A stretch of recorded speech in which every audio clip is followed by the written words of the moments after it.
ప్రభుత్వం మీద ఉన్న వ్యతిరేకత ఒకటే తెలుగుదేశం పార్టీ ఈ విన్నింగ్కి కారణం అవుతుంది. జగన్మోహన్ రెడ్డికి ఒక దూరదృష్టి లేదు, జగన్మోహన్ రెడ్డికి ఒక దిశానిర్దేశం లేదు. ఇటువంటి వ్యక్తి ఇంకొక 5 సంవత్సరాలు ముఖ్యమంత్రి కింద ఉన్నాడు అంటే ఖచ్చితంగా. బొత్స సత్యనారాయణ మీకున్నాడు ఇక్కడ, మరి ఈసారి ఆయన్ని అక్కడ ఢీకొట్టే పరిస్థితులు ఏమైనా మీకేమైనా కనిపిస్తున్నాయి? ఆ రోజున వైకాపా ఒక వేవ్తో 151 సీట్లు గెలిచిన నేను ఎక్కడా కూడా తగ్గడం అనేది జరగలేదు. నేను ఎక్కడా కూడా చీపురుపల్లి నుంచి పారిపోయిన పరిస్థితి అనేది లేదు. బొత్స సత్యనారాయణ విద్యాశాఖ మంత్రిగా ఉన్నారు. నాడు నేడు కార్యక్రమంతో ఒక పిక్చరైజేషన్ చూపిస్తున్నారు. ఇవన్నీ తెలుగుదేశం పార్టీ కనిపించడం లేదు అసలు. రంగులు వేసామని చెప్పి చెప్పుకుంటున్నారు. ఆ రంగులు వేసింది కూడా కార్యకర్తల జోబీలు నింపగడానికి అని చెప్పి మేము చెప్తా ఉన్నాం. విన్నింగ్ ఛాన్సెస్ ఎలా ఉన్నాయి, దేనిపైన మీరు ప్రయత్నం చేస్తున్నారు? చీపురుపల్లిలో he's an ordinary MLA and minister.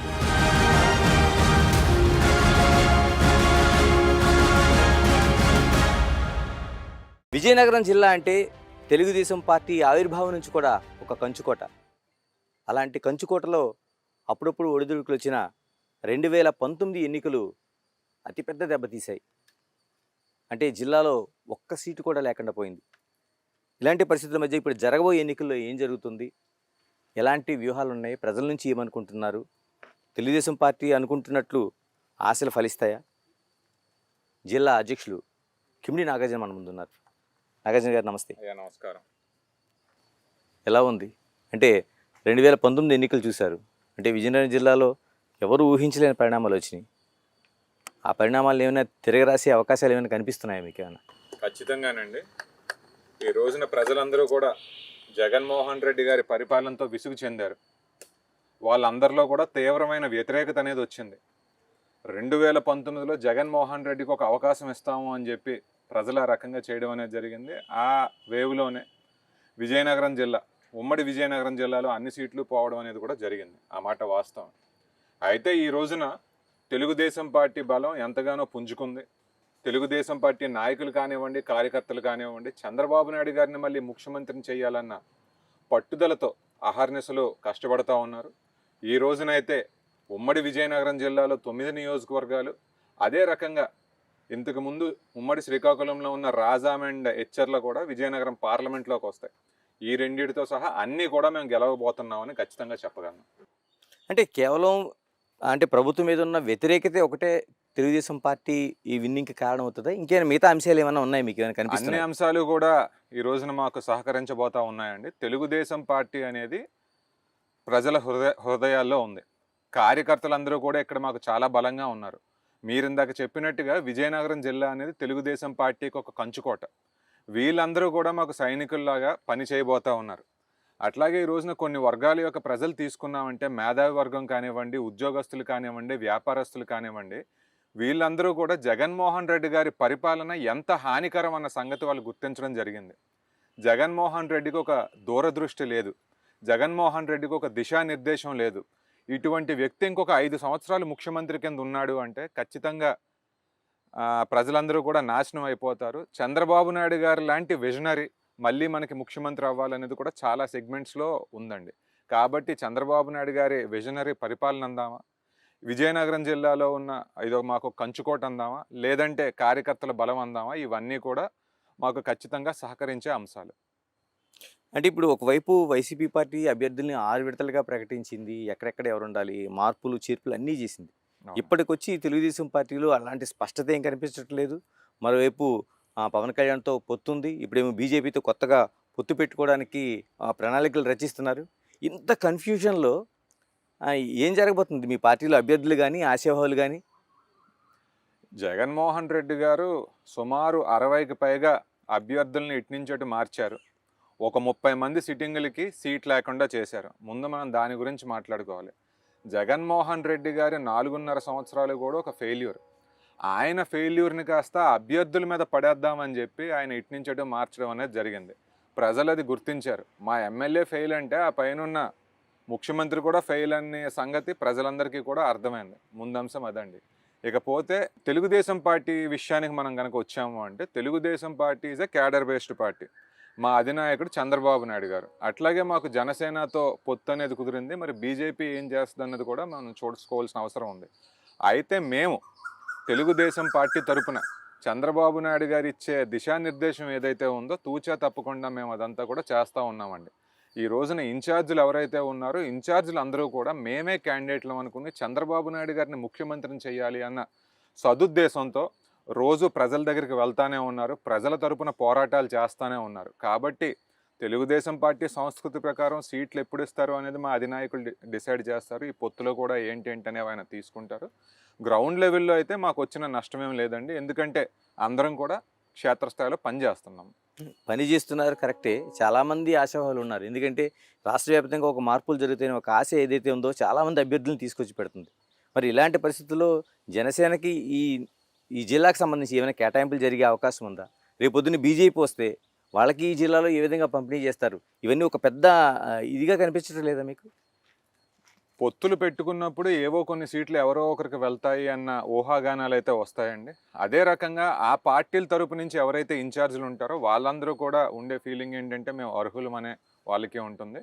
వాళ్ళు వాళ్ళ పార్టీల ద్వారా ఖచ్చితంగా ఒక రిక్వెస్ట్ అనేది పెట్టడం అనేది జరుగుద్ది, ఒక అప్లికేషన్ మాకు సీట్ కావాలని. కాబట్టి ఈ పార్టీల యొక్క పెద్దలు ఎవరైతే ఉన్నారో మాకు చంద్రబాబు నాయుడు గారు కానివ్వండి, వాళ్ళకి పవన్ కళ్యాణ్ గారు కానివ్వండి, వీళ్ళందరూ కూడా మాట్లాడుకొని ఎక్కడ ఏ నియోజకవర్గంలో ఎవరి బలాబలాలు ఏంటి, ఏ రకంగా చేసుకుంటే ఈ ఉమ్మడి ప్రభుత్వం అనేది రాబోతుంది అన్న డెసిషన్ వాళ్ళు చాలా లోతుగా పరిశీలించిన తర్వాత నిర్ణయించుకోవడం అనేది జరుగుతుంది. నేను ప్రత్యేకంగా చీపురుపల్లి నియోజకవర్గం కోసం మాట్లాడదలుచుకున్నాను. అక్కడ ఉన్నది ఒక రాష్ట్ర మంత్రి ఉన్నాడు, బొత్స సత్యనారాయణ మీకు ఉన్నాడు అక్కడ. అంటే ఈ జిల్లానంతా ఒక తాటిపై నడిపించి తీసుకొచ్చిన 2019 విజయానికి ఆయన ఖాతాలోనే వేశారు. మరి ఈసారి ఆయన్ని అక్కడ ఢీకొట్టే పరిస్థితులు ఏమైనా మీకేమైనా కనిపిస్తున్నాయి? ఖచ్చితంగానండి. 4.5 సంవత్సరాలుగా బొత్స సత్యనారాయణ గారిని మేము ఢీ కొడతానే ఉన్నాం. బొత్స సత్యనారాయణ గారు ఎక్కడ ఏ తప్పిదం చేసినా దాన్ని నేను ప్రశ్నిస్తూనే ఉన్నాను. 2019లో నేను పోటీ చేసినప్పుడు నేను ఓడిన మాట వాస్తవం అయి ఉండొచ్చు, కానీ ప్రజలందరూ కూడా నాకు చాలా ఆదరాభిమానాలు చూపించారు. ఒక చిన్న వయసులోనే మంచి రాజకీయ పరిణితి ఉన్న యువకుడు అని చెప్పి ప్రజలందరూ నన్ను గుర్తించారు. ఆ పట్టుదలతోనే అవతల పక్కున్నది బొత్స సత్యనారాయణ అయినా ఆ రోజున వైకాపా ఒక వేవ్తో 151 సీట్లు గెలిచిన నేను ఎక్కడా కూడా తగ్గడం అనేది జరగలేదు. నేను ఎక్కడా కూడా చీపురుపల్లి నుంచి పారిపోయిన పరిస్థితి అనేది లేదు. నేను ఇంకో ఉద్యోగమో లేదంటే ఇంకో వ్యాపారమో చేసుకున్న పరిస్థితి అంటూ లేదు. ఈ 4.5 సంవత్సరాలుగా కూడా ప్రజల మధ్యలోనే ఉంటూ ప్రజల తరపున పోరాడుతూ ప్రజలకి ఏ సమస్య వచ్చినా దానికి ఒక పరిష్కారం చూపించాలని చెప్పి వాళ్ళని చైతన్యపరుస్తూనే ఉన్నాను. ఇదంతా చేయడానికి ముఖ్య కారణం ఏంటి అంటే నాగార్జున అనేవాడు మంచి నాయకుడు అని చెప్పి ప్రజలందరిలో కూడా భరోసా కల్పించాలని చెప్పి నేను కష్టపడ్డాను. ఆ రకంగా వారిలో కూడా ఒక భరోసా, ఒక ధైర్యం, ఒక నమ్మకం అనేది నేను కలిగించాను. ఈ రోజున బొత్స సత్యనారాయణ గారికి ఏమీ అక్కడ ఈజీ కాదండి. ఖచ్చితంగా చీపురుపల్లి కూడా మేము గెలవబోతా ఉన్నాం. అంటే వాళ్ళకి ఒకవైపు నవరత్నాలు ఉన్నాయి, అనేక పథకాల ద్వారా ప్రజలకి నేరుగా డబ్బులు మేము తీసుకెళ్తున్నాం అని చెప్తున్నారు. అంటే ఈ అభివృద్ధి కాదని టీడీపీకి ఓటేసే పరిస్థితులు ఎలా అంచనా వేస్తున్నారు మీరు అసలు? జగన్మోహన్ రెడ్డి గారు నవరత్నాల పేరు మీద ఏవో సంక్షేమ పథకాలు ఇస్తున్నారు, వాటినే దిస్ ఈజ్ ఎవ్రీథింగ్ అన్నట్టుగా ఆయన చెప్పుకుంటున్నారు. కానీ ఈ రోజున మేము గ్రామాల్లోకి వెళ్తూ ఉన్నామండి. నవరత్నాల పేరు మీద లేదా జగన్మోహన్ రెడ్డి సంక్షేమం పేరు మీద 2 అంశాలు జరిగాయి. అదేంటి అంటే జగన్మోహన్ రెడ్డి బెనిఫిషియరీస్ని తగ్గించారు. ఏవైతే సంక్షేమ పథకాలు ఉన్నాయో దాని ద్వారా వచ్చే అమౌంట్ ఏదైతే ఉంటుందో దాన్ని కొంచెం పెంచినట్టుగా అతను చూపించుకున్నారే కానీ ఎంతోమంది బెనిఫిషియరీస్ని తగ్గించేశారు. ఆ రకంగా గ్రామాల్లో ఉన్న చాలామంది ఒక అంగన్వాడీ టీచర్ ఉన్నారంటే ఆయన వాళ్ళ కుటుంబంలో పెన్షన్ రావడానికి లేదు. ఒక సెక్రటరీలో ఎవరైనా జాబ్ చేస్తూ ఉన్నారంటే సచివాలయంలో వాళ్ళ కుటుంబానికి వాళ్ళు ఎంత పేదరికంలో ఉన్నా కానివ్వండి వాళ్ళ తల్లిదండ్రులకో లేదా వాళ్ళెవరికి కూడా సంక్షేమ పథకాలు వచ్చే పరిస్థితి లేదు. కాబట్టి మొదటి అంశం అది. ఎన్నో కుటుంబాలు జగన్మోహన్ రెడ్డి వల్ల నష్టపోయాయి. అట్లాగే రెండో అంశం ఏంటి అంటే ఈ సంక్షేమ పథకాల పేరు మీద జగన్మోహన్ రెడ్డి 100 రూపాయలు ఇస్తున్నాడు, కానీ మా దగ్గర నుంచి తిరిగి 200 రూపాయలు లాక్కుంటున్నారు అని చెప్పి ప్రజలు గ్రహించారండి. వాళ్ళందరూ కూడా జగన్మోహన్ రెడ్డి మా దగ్గర బాదుడు చేసి మా జోబీల్లో నుంచే డబ్బులు తీసుకుని పరిపాలన చేస్తూ ఉన్నాడు, దీనివల్ల మా జీవితాలన్నీ కూడా సర్వనాశనం అయిపోయాయని చెప్పి ప్రజలు గుర్తించడం జరిగింది. కాబట్టి సంక్షేమ పథకాలు ఇస్తున్నానని జగన్మోహన్ రెడ్డి అనుకుంటున్నాడు, కానీ ఆ ఇస్తున్న పేరు మీద మా జీవితాలను చెడగొట్టేశాడు అని చెప్పి ప్రజలు అనుకుంటున్నారు. అంటే బిగ్ టీవీగా మేము శ్రీకాకుళం జిల్లా నుంచి విజయనగరం వరకు ఒక చాలా గ్రౌండ్ లెవెల్లో ప్రయాణం చేస్తున్నాం. ప్రత్యేకంగా కొన్ని నియోజకవర్గాల్లో అంటే నెల్లిమర్ల లాంటి నియోజకవర్గాల్లో జనసేన పార్టీ మాధవి లాంటి వాళ్ళు టికెట్ ఆశిస్తున్నారు. వాళ్ళు ఇప్పటికే ఒక క్షేత్రస్థాయిలో ఒక ప్రచారం చేస్తున్నారు. మరోవైపు మీ బంగారాజు లాంటితో పాటు మిగతా వాళ్ళందరూ కూడా అక్కడంతా ఆ సీట్లు ఆశిస్తున్నారు. అది ఎక్కడ ఒక కొలిక్కి వచ్చే అవకాశం లేదు. ఎవరికి వాళ్ళు ఆ పట్టుదలతో ఉన్నట్టు కనిపిస్తున్నారు. ఇదంతా నష్టం జరిగే అవకాశం ఉండదా మీకు? వాళ్ళ విజయావకాశాల కోసం, వాళ్ళ సీట్లలో గెలుపు కోసం ఇరు పార్టీల యొక్క అభ్యర్థులు కూడా కష్టపడతారండి. అది ఎక్కడైనా కానివ్వండి, అది సాధారణ ప్రక్రియ. ఆ రకంగా నెల్లిమర్ల నియోజకవర్గంలో ఇద్దరు నాయకులు కూడా సీట్ రావాలి అని అనుకోవడం కూడా ఒక రకంగా సాధారణమైన ప్రక్రియనే. ప్రతి నియోజకవర్గంలో కూడా అటువంటి సమస్య ఇంచో అంటూ ఉంటుంది.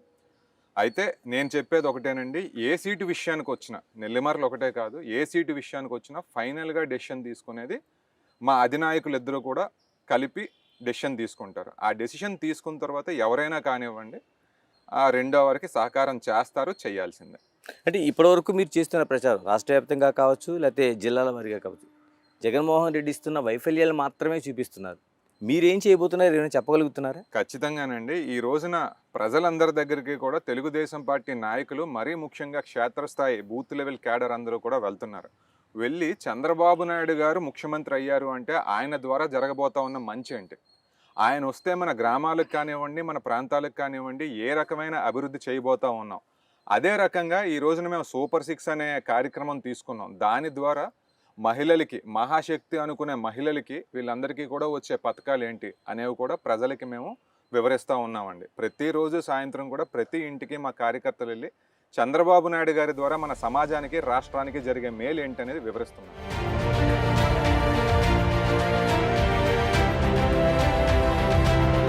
అంటే విజయనగరం జిల్లాను తీసుకుంటే ఒక వలస జిల్లాగా ఇప్పుడు కాదు, చాలా కాలంగా మనకి కొనసాగుతుంది. ఇలాంటి ప్రాంతాల్లో మీకు ల్యాండ్ మాఫియా కనిపిస్తుంది, గనులు దోచుకుంటున్నారు, ఇసుక అక్రమ మాఫియా కనిపిస్తుంది. మీ తెలుగుదేశంలో కూడా ఒకళ్ళిద్దరు నాయకులు తప్ప మిగతా వాళ్ళు ఎవరు పెద్ద ఇప్పే పరిస్థితి కనిపించడం లేదు. ఇదంతా ఒక లాలూచి కుస్తీగా ప్రజలు అనుకోవడంలో అర్థం ఉందంటారు కదా?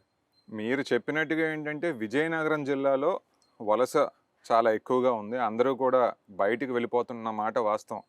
ఇక్కడ సరైన పరిశ్రమలు లేక, ఇక్కడ సరైన ఉద్యోగ అవకాశాలు లేక అందరూ కానివ్వండి, విశాఖపట్నం కానివ్వండి, విజయవాడ కానివ్వండి, హైదరాబాద్ కానివ్వండి వెళ్ళిపోతూ ఉన్నారు. వైకాపా ప్రభుత్వం ఈ 5 సంవత్సరాల్లో కూడా ఇక్కడ ఏ రకమైన ఉపాధి అవకాశాలు కూడా సృష్టించలేకపోయింది. కాబట్టి ఈ సమస్య ఇంకా తీవ్రతరం అయింది. అది ఒక అంశం. అదే రకంగా మీరు చెప్తా ఉన్నట్టు ఏంటి అంటే, ఎన్నో స్కామ్స్ ప్రస్తుత వైకాపా నాయకులు చేస్తూనే ఉన్నారు.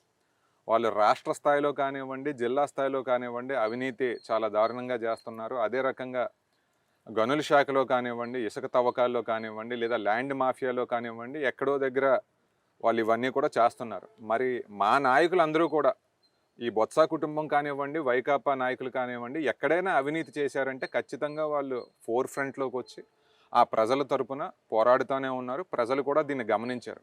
తెలుగుదేశం పార్టీ నాయకులను తీసుకున్నామంటే నీతి నిజాయితీలకి మారుపేరు. తెలుగుదేశం పార్టీ నాయకులు ఎవరినైనా తీసుకోండి, గత హయాంలో మాకు మంత్రుల కింద పనిచేసిన వాళ్ళు ఎవరి మీద కూడా అవినీతి ఆరోపణలు అనేవి లేవు. ఈ రోజున ప్రజలు క్లియర్గా చూస్తూ ఉన్నది ఏంటి అంటే, ఈ వైకాపా నాయకులందరూ కూడా వేలకు వేల కోట్లు అవినీతిపరంగా అక్రమంగా సంపాదిస్తున్నారు. ఇదంతా కూడా ప్రజలు బేరీజు వేసుకుంటున్నారు.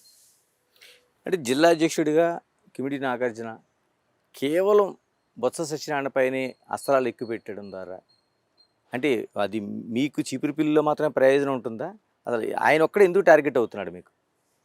నేను బొత్స సత్యనారాయణ గారు ఒక్కరినే టార్గెట్ చేస్తాను అన్నమాట అవాస్తవం అండి. బొత్స సత్యనారాయణ గారు ఏదైనా తప్పు చేశారంటే, బొత్స సత్యనారాయణ గారు ఏదైనా అవినీతి చేశారంటే, లేదా బొత్స సత్యనారాయణ గారు మా నాయకులను ఏదైనా అన్నారంటే ఖచ్చితంగా నేను ప్రెస్ మీట్స్ పెట్టి మాట్లాడతాను. అదే రకంగా జగన్మోహన్ రెడ్డి గారికి చెందిన వైఫల్యాలు కానివ్వండి, ఈ పరిపాలన వల్ల ప్రజలకు ఎక్కడైనా ఇబ్బంది జరిగింది అంటే ఖచ్చితంగా వాటి మీద కూడా నేను పోరాడుతూనే ఉన్నాను. కాబట్టి బొత్స సత్యనారాయణ గారు నా ఓన్లీ టార్గెట్ అనేది లేదు. నియోజకవర్గంలో నేను ఉండడం, ఆయన మంత్రి అవ్వడం, నేను జిల్లా అధ్యక్షుడిని అవ్వడం, ఆ రకమైన ఇచ్చిపుచ్చుకోవడాలన్నీ ఉంటాయి అంతే. ఇంతకాలం ఏంది జిల్లాలో సాగునీరుది పక్కన పెడతాం, తాగునీరు కూడా లేని పరిస్థితి చాలా గ్రామాల్లో మనకు కనిపిస్తుంది. కొన్ని పంటలను అక్కడ నుంచి ఆ క్రాఫ్ని వాళ్ళు మార్చుకునే పరిస్థితి కనిపిస్తుంది. అది నెల్లిమర్రి లాంటి చోట చూస్తే ఇప్పటికీ చాలా పరిశ్రమలు తరలిపోయినాయి. చెరకు కూడా అదే పరిస్థితి వచ్చింది. మీకేమున్నాయి ప్రణాళికలు అసలు? ఈ రోజున ఈ వైకాపా ప్రభుత్వం ఏ రకంగా ఉందంటే, తోటపల్లి కాలువ తెలుగుదేశం పార్టీ పూర్తి చేసింది. కొన్ని వెరీ మినిమల్ మిగులు పనులనే ఉండిపోయాయి. ఈ ప్రభుత్వం వచ్చిన తర్వాత 6 నెలల్లో దాన్ని పూర్తి చేయొచ్చు, పూర్తి చేయలేదు. రెండోది, ఆ ప్రాజెక్టు ఈరోజు పిచ్చి మొక్కల నిలయంలాగా అయిపోయింది. ఎక్కడా కూడా కనీసం మెయింటెనెన్స్ వర్క్స్ లేవు. ఈ మెయింటెనెన్స్ వర్క్స్ లేకపోవడం వల్ల, పూడిక తీతలు అనేవి జరగకపోవడం వల్ల ఈ మొక్కలన్నీ లెగిచిపోవడం, ఎక్కడికక్కడ అనీవెన్ సర్ఫేసెస్ రావడం, రిజర్వాయర్ దగ్గర నుంచి వాటర్ శివారు వరకు కూడా వచ్చిన పరిస్థితి లేదండి. కాబట్టి ఉన్న ప్రాజెక్టును కూడా మెయింటైన్ చేసుకోలేని స్థితిలో ఈ ప్రభుత్వం ఉండడం వల్ల రైతులందరూ కూడా తీవ్రమైన ఇబ్బందులు పడతా ఉన్నమాట వాస్తవం.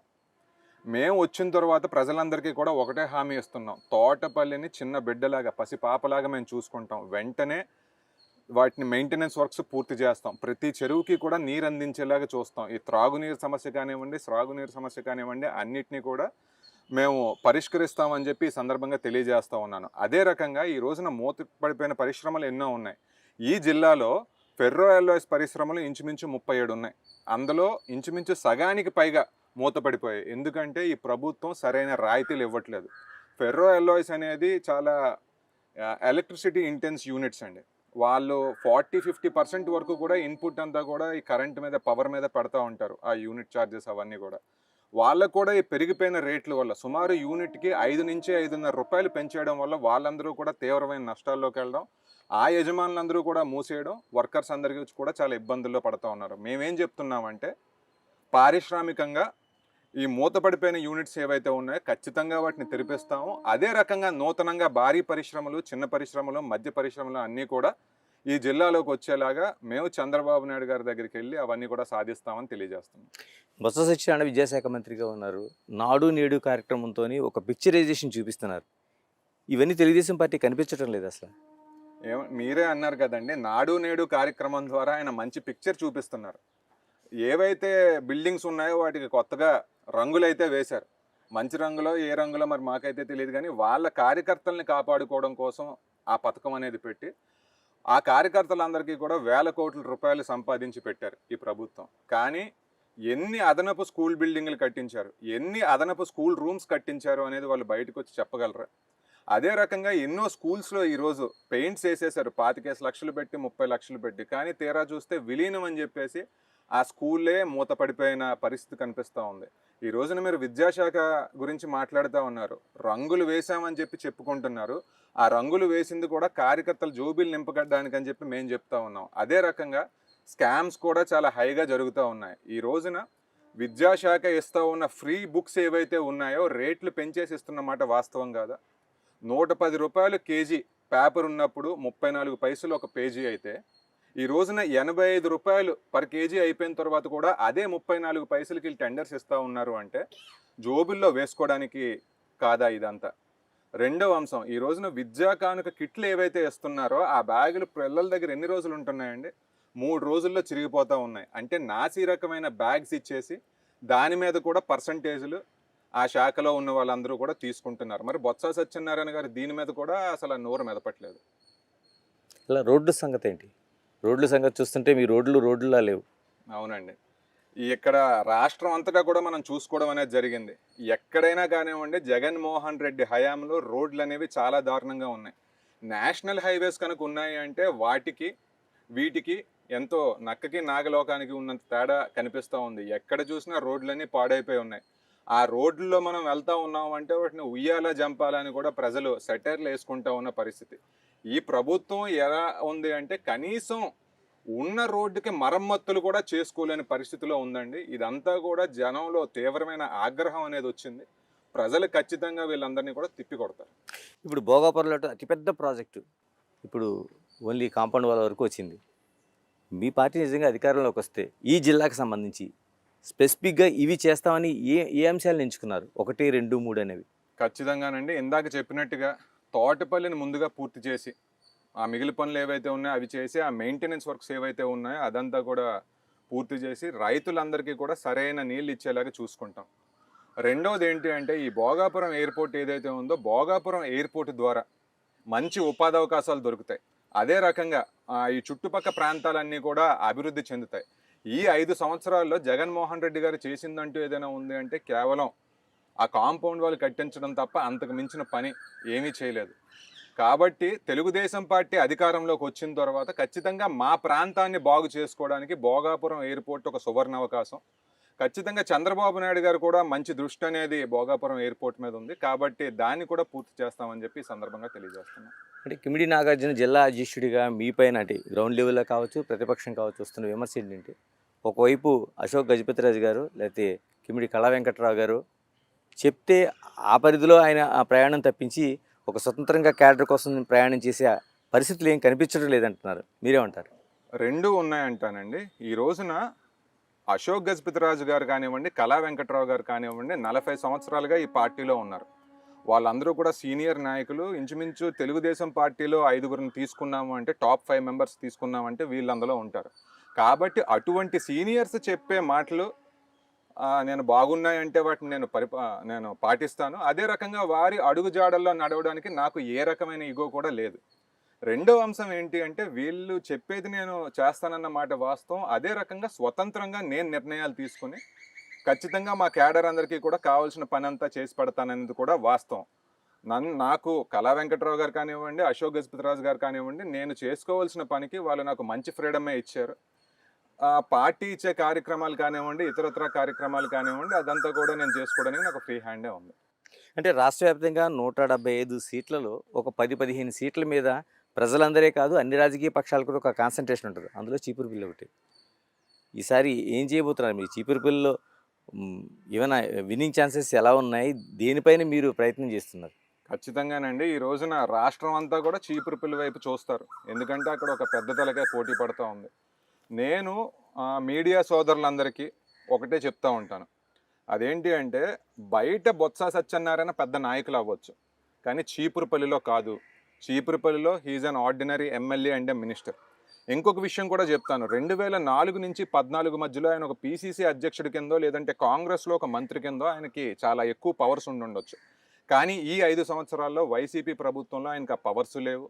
దానికి తగ్గ అభివృద్ధి ఆయన చేసుకోలేకపోయారు. ప్రజలకు కూడా ఆయన అందుబాటులో ఉండరు. ఇవన్నీ కూడా మేము తీవ్రంగా పోరాడుతూ ఉన్నాము. 2024లో చీపురుపల్లిలో బొత్స సత్యనారాయణ గారిని మేము ఓడించబోతా ఉన్నాం. జిల్లా పరిస్థితి చెప్పండి. ఉమ్మడి జిల్లాకు సంబంధించి పొత్తులు మీకు కుదిరిన తర్వాత ఎంత మెజార్టీలో ఎన్ని సీట్లు మీ వైపు రాబోతున్నాయి? ఉమ్మడి జిల్లాలోనండి ఖచ్చితంగా మేము అన్ని 9కి 9 కూడా కొట్టబోతా ఉన్నాం. షూర్ అండి. థ్యాంక్ యూ అండి. Thank you very much. Thank you అండి. Thank you for the interview. ఇది మనకి మొత్తం విజయనగరం జిల్లాకు సంబంధించి, మరోవైపు చీపురుపల్లి నియోజకవర్గానికి సంబంధించి ఖచ్చితంగా అక్కడ రాష్ట్రం ఎదురు చూస్తున్నట్టుగా అక్కడ తెలుగుదేశం పార్టీ విజయం సాధిస్తుంది. మరోవైపు ఏవైతే పొత్తులు ఉన్నాయో కొద్ది రోజుల్లోని పొత్తులు కూడా పూర్తయ్యి తెలుగుదేశం పార్టీ ఈ జిల్లాలో పూర్వ వైభవాన్ని ఖచ్చితంగా సాధించబోతుందనేది జిల్లా అధ్యక్షుడిగా కిమిడి నాగార్జున స్పష్టం చేస్తున్నారు. ఇది నేను ఎమ్మెల్యే కార్యక్రమంలో ఈరోజు కార్యక్రమం. మరో కార్యక్రమంలో మళ్ళీ కలుసుకుందాం. Signing off. This is Ganesh.